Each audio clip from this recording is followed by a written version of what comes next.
Connaissez-vous l'histoire de la censure des parties intimes des statues? Probablement pas, car elle a été soigneusement cachée par les censeurs pendant des siècles.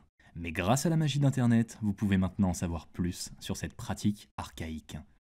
Tout a commencé en 1563, lorsque le pape Paul IV ainsi que le Concile de Trente ont décidé que les parties intimes des statues étaient trop scandaleuses pour être vues par le public. Au lieu de supprimer simplement les statues offensantes, ils ont opté pour une solution plus créative, la feuille de vigne.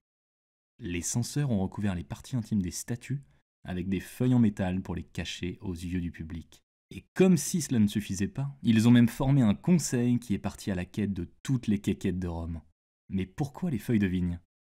Comme la plupart des choses dans l'histoire, c'est grâce à la religion et notamment l'histoire d'Adam et Ève. Le plus gros zizi de Rome était bien celui de David, et le pape n'était pas le seul à être choqué par son membre. La reine Victoria elle-même était scandalisée par la nudité de la statue.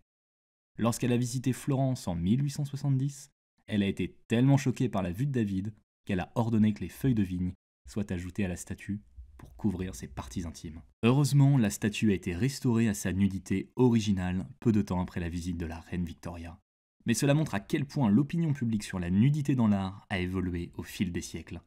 Grâce à la campagne Feuilles de vigne, nous pouvons maintenant apprécier la beauté naturelle de l'art sans avoir à craindre les réactions choquées des censeurs ou des monarques.